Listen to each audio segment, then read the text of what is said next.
حضرت مولانا مظفر حسین کاندھلوی، عجیب انسان اللہ نے پیدا کیا تھا۔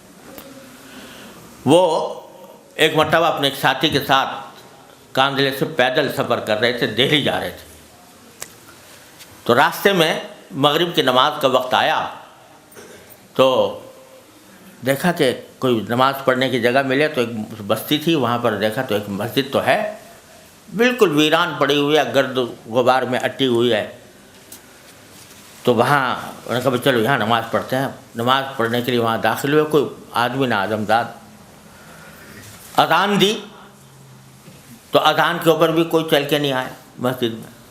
حضرت نے اس کے اوپر جھاڑو دی، گرد و غبار ہٹایا، اذان وہ پھر جو ساتھی تھے ان کے ساتھ مل کے جماعت کی۔ بعد میں بڑا افسوس ہوا کہ یا اللہ یہاں پر بستی میں مسلمان بھی موجود ہیں اور اذان کی آواز بھی ہوئی، کوئی بندہ نماز پڑھنے کے لیے نہیں آتا۔ تو حضرت بستی والوں کے پاس گئے جو مسلمان تھے، ان سے پوچھا کہ بھئی مسجد خالی ویران پڑی ہوئی ہے، آپ لوگ نماز کے لیے نہیں آتے؟ کہا جی بات اصل میں یہ ہے کہ ہماری جو گاؤں کے جو نواب صاحب ہیں وہ الناس علی دین ملوکہم، تو وہ نماز سے بالکل بے پرواہ ہیں، دین سے غافل ہیں اور آتے نہیں، اگر وہ آنا شروع کر دیں تو ساری بستی نماز کو آ جائے گا۔ کہا کہ اچھا مجھے پتہ بتاؤ نواب صاحب کا۔ نواب صاحب کے پاس پہنچے، نواب صاحب سے کہا کہ بھائی آپ مسلمان ہو، مسجد ویران پڑی ہے، اگر آپ جایا کرو مسجد میں تو نماز بھی ہو جائے گی، آپ کو سارے انسانوں کا ثواب آپ کو ملے گا۔ تو حضرت کی باتوں میں اخلاص تو تھا، طبیعت پہ کچھ اثر تو ہوا، کہنے لگا کہ مولانا نماز پڑھنے کا تو میں چلا جاؤں مگر دو کام ایسے ہیں میں چھوڑ نہیں سکتا۔ کیا کام ہے؟ کہ ایک تو یہ کہ میں شراب پیتا ہوں اور میرے پاس فاحشہ عورتیں آتی ہیں، اور دوسری بات یہ کہ میں وضو نہیں کر سکتا، وضو میرے بس سے باہر، تو اس لیے نماز کیسے پڑھوں بغیر وضو کے؟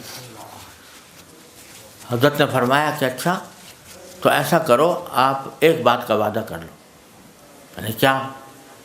کہ بغیر وضو کے پڑھ لیا کرو نماز، بغیر وضو کے نماز پڑھ لیا کرو، لیکن وعدہ کر لو کہ نماز آپ جاؤ جو بغیر وضو کے پڑھو گے دوسرے لوگ دیکھ کے بھی آ جائیں گے۔ بغیر وضو کے نماز کیسے؟ کہا کہ میں کہہ رہا ہوں بغیر وضو کے پڑھو۔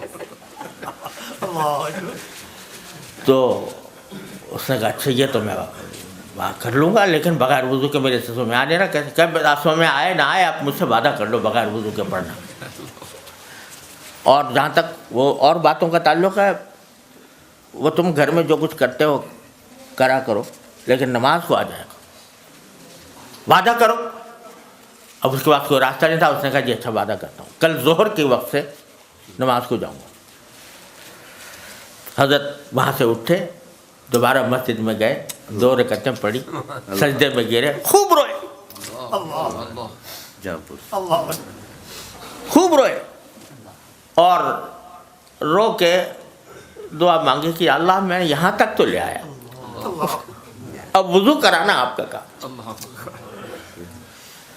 یہ کہہ کر اگلے دن ظہر کا وقت آیا تو نواب صاحب کو وعدہ یاد آیا۔ جب جانے لگے تو دل نے یہ کہا کہ خدا کے بندے پہلے دن تو جا رہا ہے نماز پڑھنے کے لیے، تو آج تو وضو کر لے، آپ وضو کیا تو غسل کر لے۔ تو غسل کیا اور غسل کر کے مسجد پہنچے اور نماز پڑھی، اور اس کے بعد اللہ تبارک و تعالیٰ دل ایسا بدلا کہ جو اور خرافات لگی ہوئی تھی وہ بھی چھوڑ کر۔ اب اگر کوئی پوچھے کہ بھئی مولانا مظفر حسین صاحب نے اس کو کہہ دیا کہ بغیر وضو کے نماز پڑھ لے، تو کتابوں میں تو یہ لکھا ہے کہ بغیر وضو کے اگر تہاوراً نماز پڑھے تو آدمی کافر ہو جاتا۔ تو تنہا علم کی بات تو یہ تھی، لیکن تفقہ فی الدین یہ تھا، تو لیتفقہوا فی الدین فرمایا گیا۔ تو فرمایا کہ ہمارا کام، ہم طالب علموں کا کام صرف حروف و نقوش کا علم حاصل کرنا نہیں ہے، دین کی سمجھ حاصل کرنا ہے، کس وقت کس بات کا کیا تقاضا ہے، دین کا کیا تقاضا ہے، اس پر عمل کرنا۔